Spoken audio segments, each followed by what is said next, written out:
Greetings, fellow Linux enthusiasts. I hope everyone is doing great. High time for another video. NixOS has been recommended to me by several people, and what better time than during the local hot weather to cool down and check out this unique Linux distribution, right after this.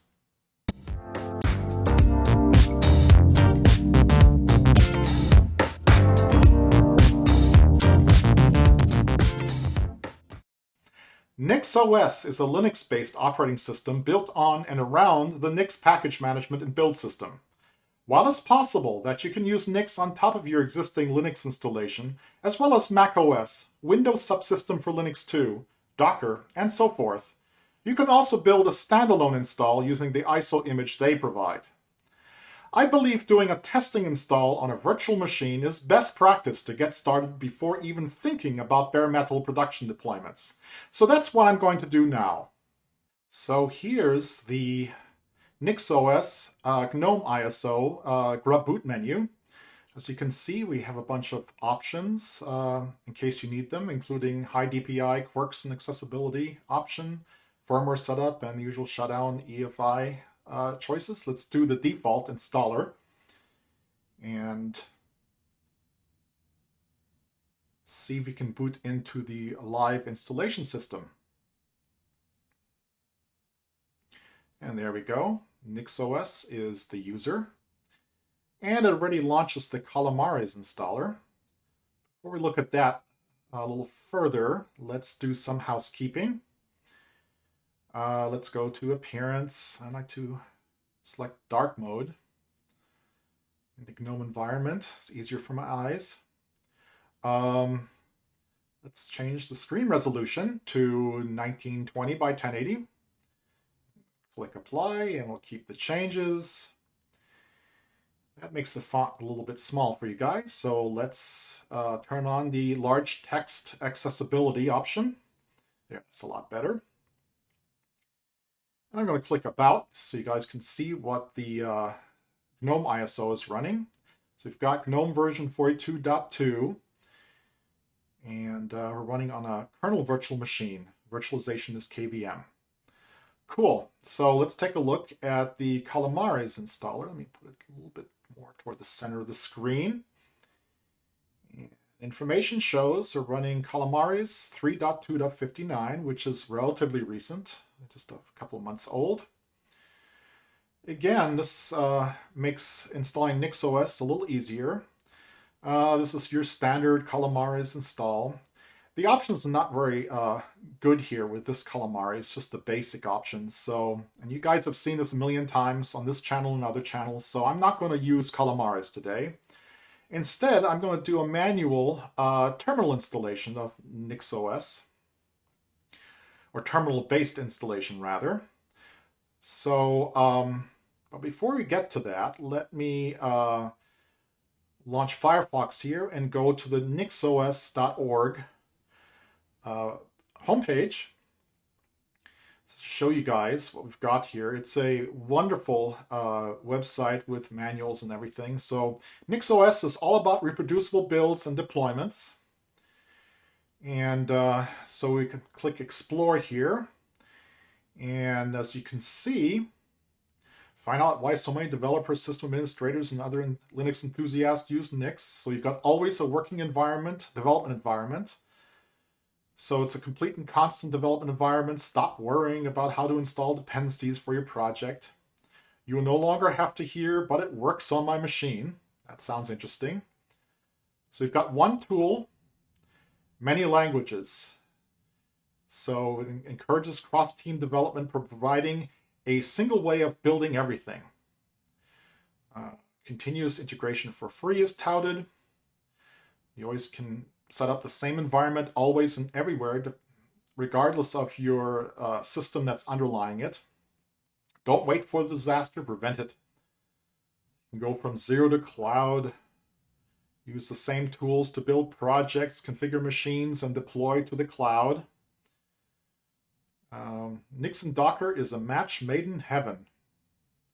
Pretty cool.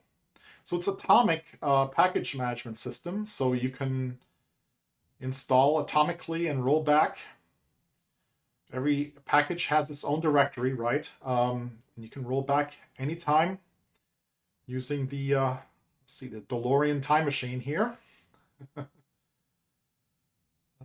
6 is experiment without fear. Should be no fear of breaking your system when experimenting with new software. We all learn best when we play around. So yes, definitely I encourage you to try NixOS with that attitude in mind. Contributing is only a pull request away. So everything's on GitHub.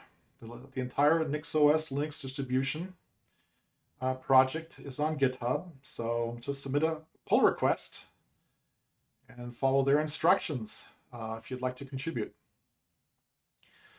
Very cool. I always like to show the donation page here if you'd like to donate to the NixOS project, the NixOS Foundation rather.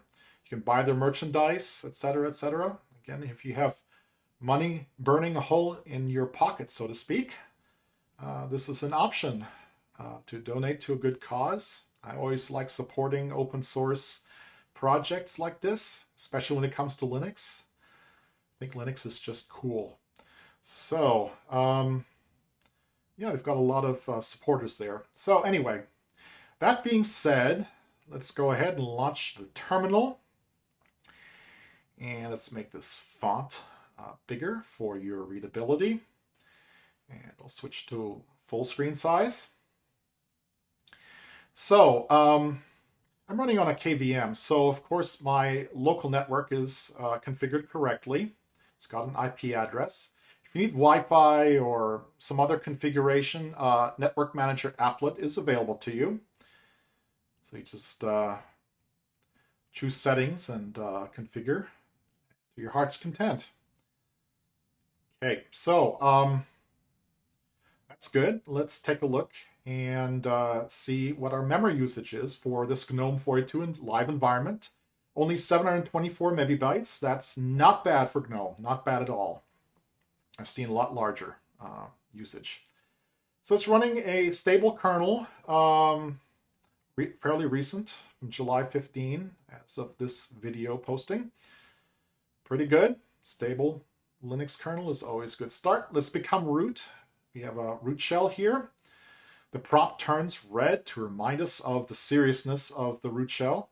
LSBLK, we can identify dev VDA as our target hard drive installation. Disk, so let's do gdisk, since this is an EFI installation. Gdisk, dev VDA rather. Let's create a new partition, and let's make that the EFI partition. So the first sector is default. The last sector for this partition, let's make it 600 megabytes, or MIB, and of type EF00. That's the EFI partition. And we'll do the second partition as the rest of the drive. Before we do that, let's call this first partition Efi Boot, so that we know what this partition is all about. So the second partition, I'll just use the rest of the disk, right? So first and last sector are the defaults.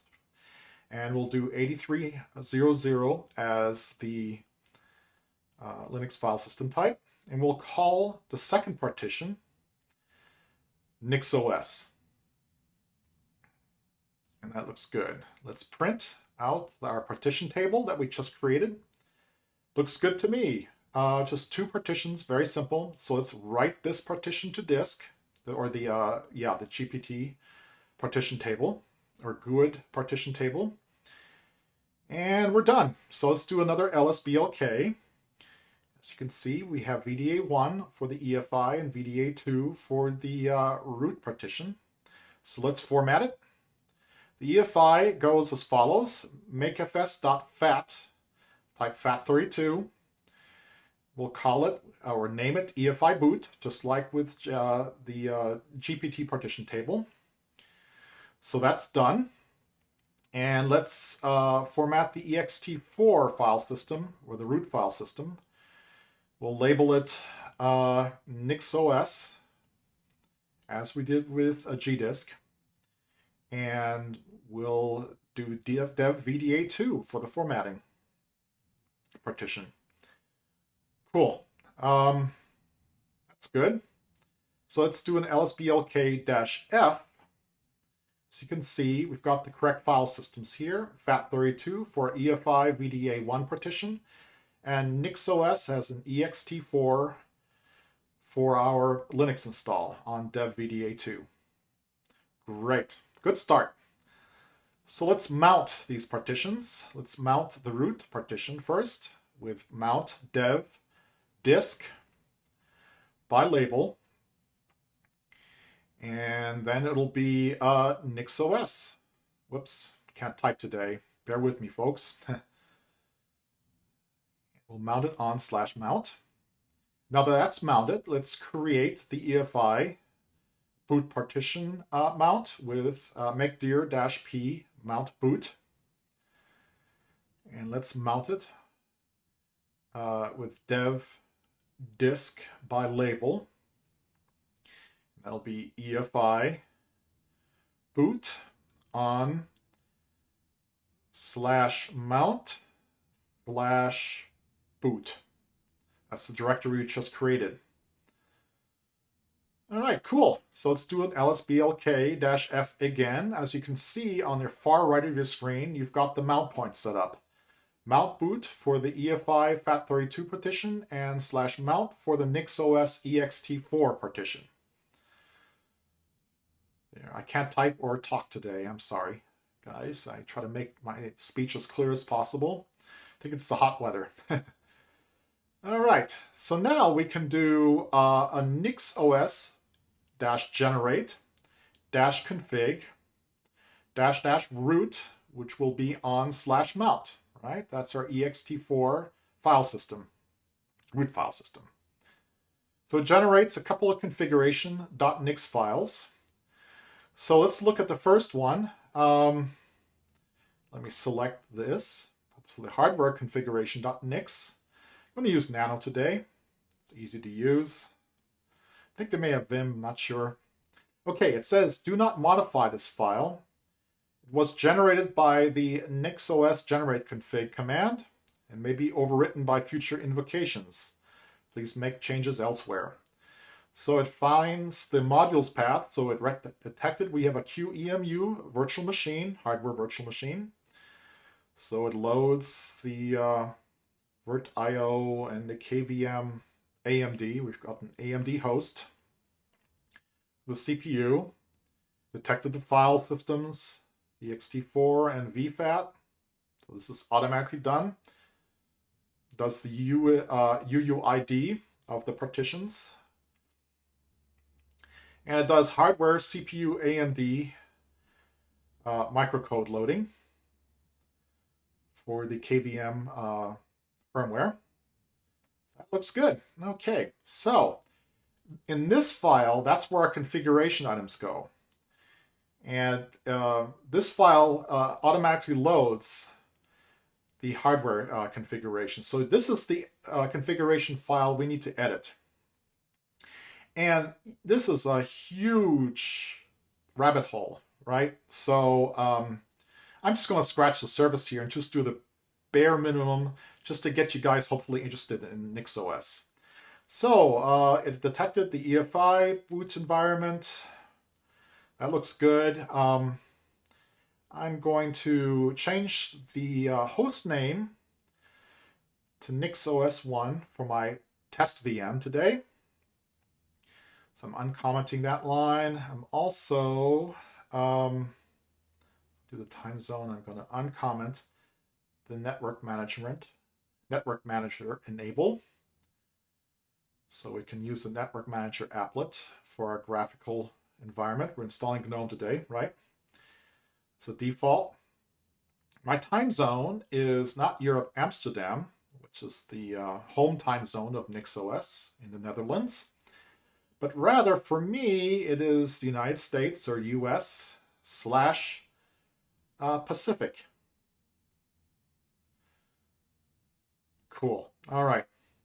So moving right along. I'm going to use the internationalization default locale. I'm going to uncomment this. en_us.utf-8 is good enough. In my case, your needs may vary. Keep that in mind. So we'll just stick with the GNOME Display Manager and the GNOME desktop environment. GNOME 4.2 is okay for the testing today. Here, for example, if you want to use cups for your printing, just uncomment the services.printing.enable. Also for sound, just turn that on since we're using a NixOS workstation configuration today. Don't need a touchpad. We're not using a touchpad. If you're a laptop user, take a look at that. Yes. So let's define a user account. So let's uncomment this block. Is normal users true? We also want extra groups equal wheel for sudo, Firefox as the initial user packages, and Thunderbird. This is not system-wide, these packages. These are packages for this user. It's a sandbox environment for development, right? That's what NixOS is all about. Every package has its own directory. So I'm not Jane, my name is Steven. So I'll change that.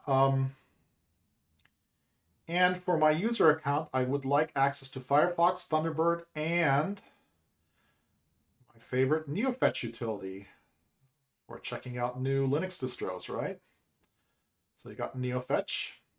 So we're almost done here. We've got let's see. Oh yes, I'd like to turn on secure shell access since I'm on a secure private IP space. I've got a firewalled network that I'm using here, so it's okay to enable secure shell. If you're on the public network, I would not recommend you do that, what I just did. Also like to enable the system copy system configuration option in case I accidentally screw up my configuration file. And also the system state version. Did you read the comment? Yes, so the comment here is this value determines the NixOS release from which the default settings for stateful data, like file locations and database versions on your system were taken. It's perfectly fine and recommended to leave this value at the release version of the first installed system, which we're doing. Before changing this value, read the documentation. And there's the link to the documentation. So 22.05 is the ISO we're using today, so we'll leave it.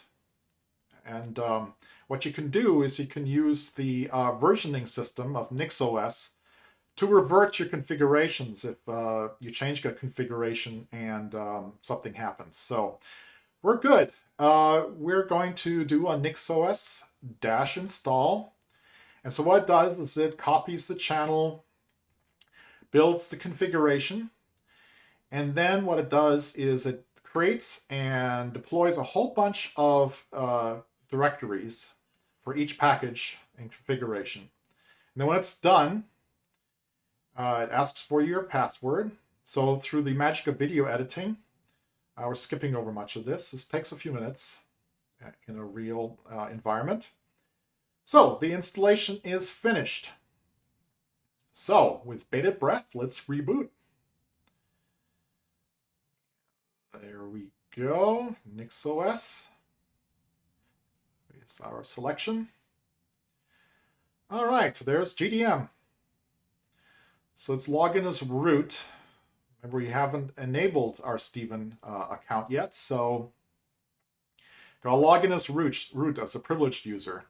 I'll lock root out in a moment, so bear with me. You don't want to have root enabled long term, right? So anyway, let's go to settings and let's do a little housekeeping again. Please bear with me. We'll do the dark theme. We'll fix the screen resolution, 1920 by 1080, apply, and so you don't hurt your eyes, let's increase the default text size. Large text accessibility option. Really handy. Very quick. All right. Next, let's go to users and let's enable our Steven account, right? Or whatever you are called. Not everybody's called Steven, right? So, password account disabled. So let's enable this account by creating a password.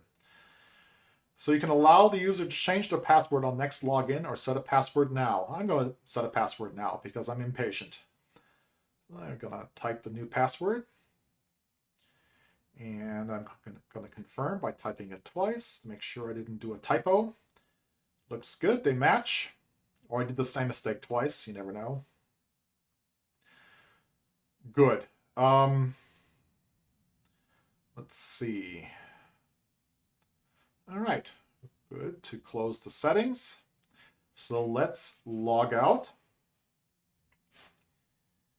Okay. All right. And there it is, Steven. Okay, let me put in this password I just created. Hopefully it works. And it does. Welcome to Gnome 42. You've seen this tour a million times, so I'm going to say no. I'm not going to bore you guys too much. All right, got to do this all over again. Let's go to settings. And let's do this thing again. I'm not going to bore you with all the Gnome 42 stuff. You can do Plasma too, by the way. Plasma ISO if you prefer KDE. They recommend Gnome, so I've just chosen Gnome for today. Large text, you know the drill. You guys can see the cursor, right? I won't have to increase the cursor size. All right. Let's play around a little bit. Let me launch the terminal and make this font size more readable, hopefully. So again, NeoFetch shows the following. So this is as installed. The memory is 924 megabytes, just under 1 gig. Again, not too terrible considering this is GNOME 42. So let's sudo password -l root. Let's lock out the root account.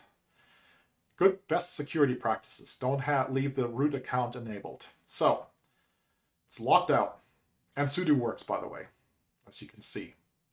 Cool. Let's check the configuration file, make sure it's been copied over correctly. Nano Etsy NixOS configuration.nix.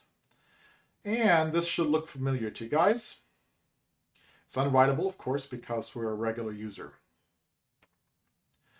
But yes, it's copied over our configuration, our standard default root configuration. This is what we can build our future configurations on using the NixOS version control system. So you just modify this line, the system state version line, according to the documentation. I won't show that here today. I don't want to make this video any longer than necessary. Just want to get you guys interested. Cool. Documentation is great. So let's do Nix channel update NixOS and see if any packages need updating. Looks like none do. Again, this system is filled with packages, and each package has their own directories and are accessible to an ordinary user. So if I want to install, for example, a package, I would do a nixenv-ia nix.ps_mem, which is a nice utility that can tell you where all your memory, your RAM usage is going, right? Which programs are using the memory. So here, as you can see, ps_mem, you got to run this as root, gives you a nice breakdown on your RAM usage and which process uses how much RAM. All right, so now let's do a Nix -env -e ps underscore mem. Notice I'm doing all this as a regular user, right? So sudo ps underscore mem is no longer there because we just uninstalled it using the -e switch. Now, I just made a mistake. I didn't want to uninstall, right? So let's test the rollback. Let's do a nix-env --rollback. And we switch from profile version 2 to version 1. See, the versioning is automatic with NixOS. So you can just roll back to different system versions. And we've got our ps underscore mem working again. It's that simple. Pretty cool, I would say. So this was a brief whirlwind tour of NixOS installed on a virtual machine. I've barely begun to scratch the surface when it comes to the power of the Nix package system. It would take hours to do justice to this technology. If you need reproducible, declarative, and reliable installations and build environments, do give Nix a try. I will leave links to the manual and ISO downloads in the description. If you found this video useful, please smash that like button as hard as you can and subscribe if you haven't already. Until next time, take care and have lots of fun.